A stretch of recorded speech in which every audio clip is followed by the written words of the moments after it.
Hey guys, so I just want to do a quick JavaScript review of higher order functions, and let's make this a little bigger. And the first thing you need to know is what is a higher order function. Um, so basically, a higher order function is a function that takes a function. So most of you should have already seen for each. So let's say we have an array doing just 1, 2, 3, 4, and 5. We can call for each on that. And for each is the higher order function. And all you have to do is provide a inner function, the for each, the whatever function it is. So in this example, I'm just gonna do a simple console log function. We're just gonna take the current value of well, let's call it current, and we'll just console log the the current value. So this is probably not super new to you, but if we do node and this file is forEach.js, we'll get the 1, 2, 3, and 4. And then I always feel like the best way to understand the higher order functions is to actually implement it. So what the for each function is actually doing is it's going to be inside of this function here. And I'm just going to code a simple for loop. Let I equals to 0, I is less than array.length, and I plus plus. And all the higher order function does is actually just call the function that you pass in as a callback function, providing the array. So the first parameter is always going to be the array current index, then the array itself, and then finally the index. Or it might be the other way around. I will have to check the docs for that. But oops. Okay, I guess I'll just code that again. Let's make the for loop again. Let I equals 0, I less than array.length, and I plus plus. And we'll just use the callback function, providing the current index, or the current value, the array, and the index, because that's how I had it earlier. And we could basically do the same thing. This time we're providing the array in the function for each, instead of calling it implicitly like this, because this is the native JavaScript for each. So we'll just do 1, 2, 3, 4, 5, and then we'll provide the same function thing. So we'll just do a simple console log of the current value. And we run our thing again, you'll see that we have the exact same output for our for each as the actual real for each. So now we're gonna move on to our map. And map is a little different in that, let me just clear the console really quick, in that it basically does the same thing. In this one, we're just gonna increment everything in the array. So let's just see what the real map does. What's it called? Node map.js. So we are providing 1, 2, 3, 4, 5, and then now we're getting 2, 3, 4, 5, and 6. And the reason why map is really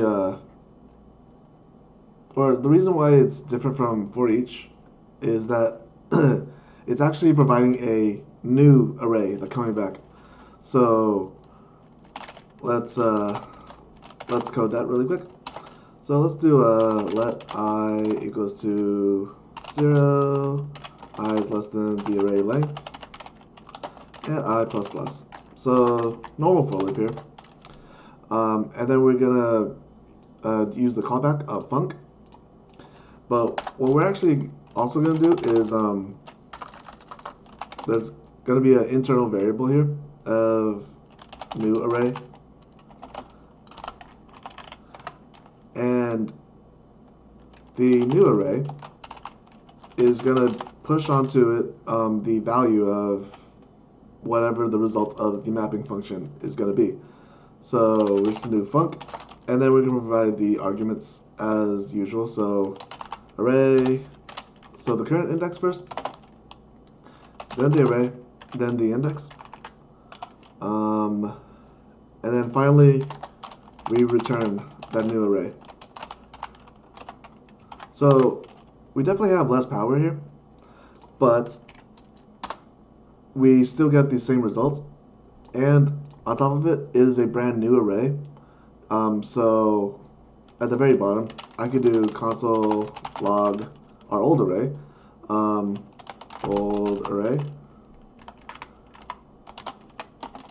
R.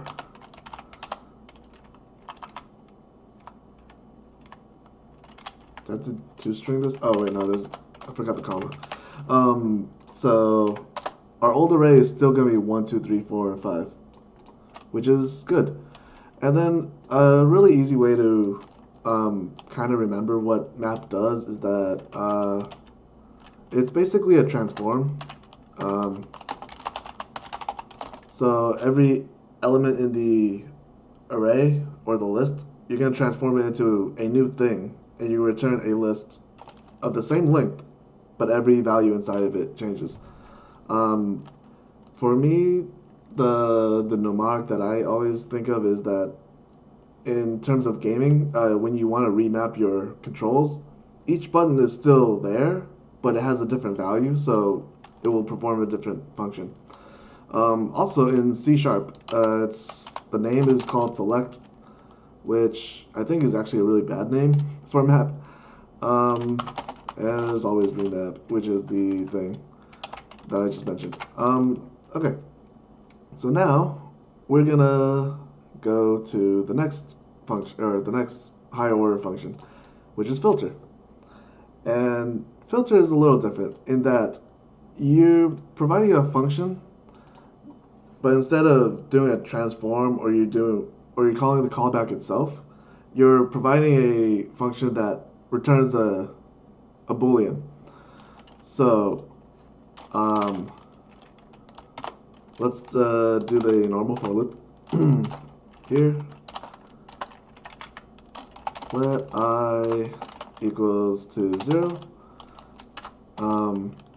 I is less than array.length, and I plus plus. The filter function will also provide a thing coming back. So we'll have a new array coming back. But the biggest difference from map, or coming from map, is that there's going to be a conditional here. And this is where we're going to be calling the function. The function that you're providing, the condition function, if you will. So here we're also going to provide the values. So array at the current index, the full array, and then the index. And then finally, if it passes the condition, then we'll do new array dot push, and then the result of whatever array at I is. And then finally, outside of the for loop, we'll return the new array. So with that out of the way, let's see. I just have to run the file now. Not map. It's going to be filter. And we will have 1, 3, and 5.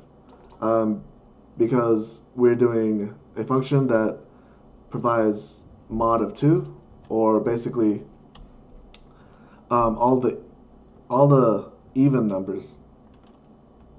Is it all the even numbers? Let me think. Current value, 1 comes in. Actually, that's a good question. What am I doing? So yeah, let's just open the REPL, and let's do a 1 mod 2, which is a 1, so that a 1 is truthy. Oh, okay. So we're filtering out all the even numbers. That makes sense. Sorry, my own code confused me. So yeah, let's get rid of this.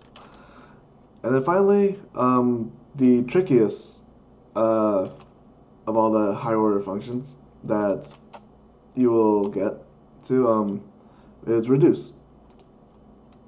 So reduce takes in an extra argument in the actual higher order function itself, and then the function you provide also takes a new argument at the very beginning. And this is normally called the accumulator, and it's abbreviated to ACC. So the reducer that I have created here is just a basic sum. So it's gonna just add all the values together. So if we run the file, so node reduce.js, we'll get 15, which is 5 plus 4 plus 3 plus 2 plus 1. And that may be a little confusing, but it's a... Well, actually, let's code it out, and I'll show you what's happening. So, oh, I should probably also mention that reduce is a function where you're taking a collection and you're combining it into one result. The result can still be a list, it can still be a collection, but you are producing a brand new result out of the provided result, if that makes any sense. Sorry if it doesn't. It is a little confusing, but you're basically just smushing your array together to form something new. So array.length and I++. And what was I doing? Oh, right. So the first thing you want to do is check if the initial value has been provided, because sometimes you don't. So let's do, it's going to be a let. And I guess I'll just call it val. And let's see. This should be an if, actually. So if initial value not equals to undefined, so if the initial value is provided, then val will equal to initial value, else val will equal to array at the first index, which is usually what happens. Yeah. So let's see.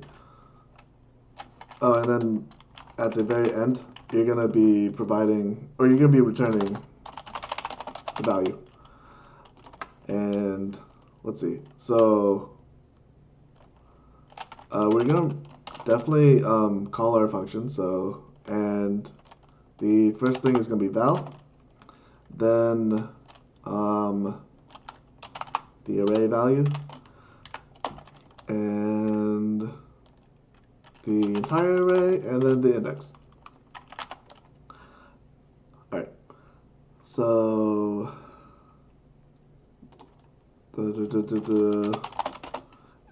it'll basically look like this.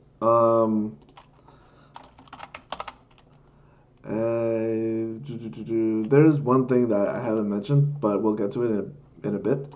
So if we run the file again, both values are correct. Now, I mentioned there is one thing that's missing, so let's change this sum to be a product function. So multiply instead, and then of course, that means the initial value is going to be 1. Or actually, let's not do an initial value, and let's see what happens. Okay, cool. The thing I was meaning to say is there's this else here. So let's say that the initial value is actually going to be something else. So let's say we're going to start with 10.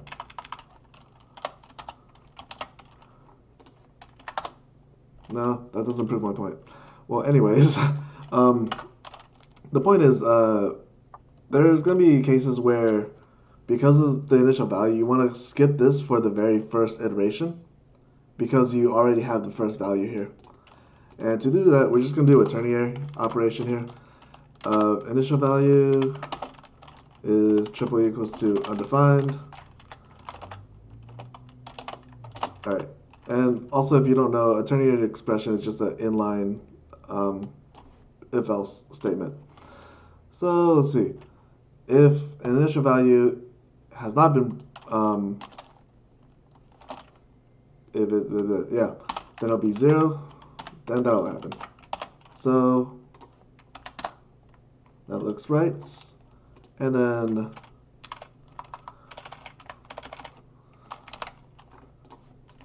that looks right again. There are other things you can do besides just adding things together.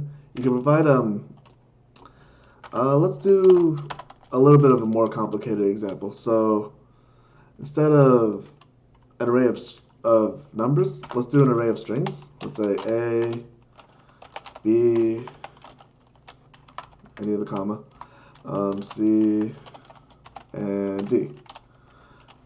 And then in our reducer, instead of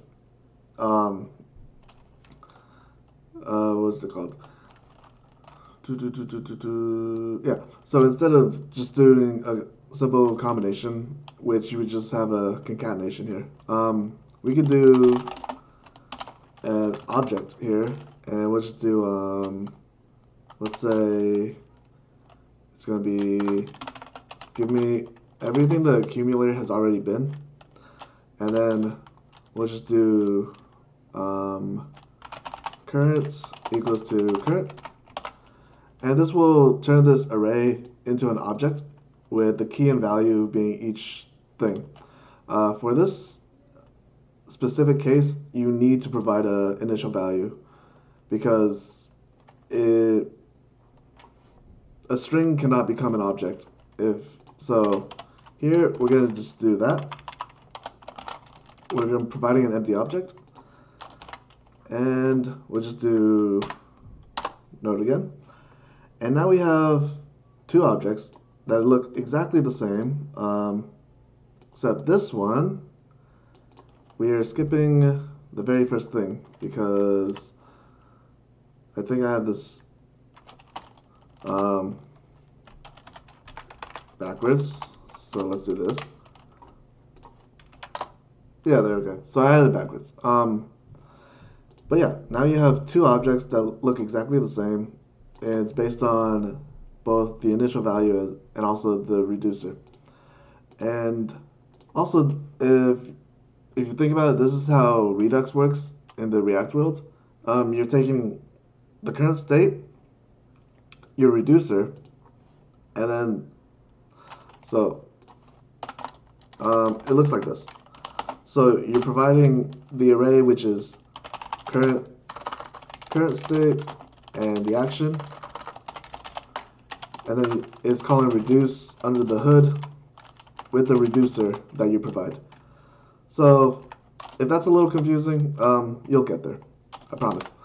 But these three functions, map, filter, and reduce, is basically the core of functional programming, and it will be 90% of functional programming if you continue to just do FP.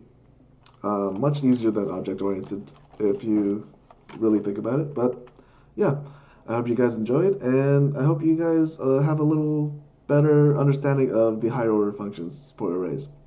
I'll see you guys next time.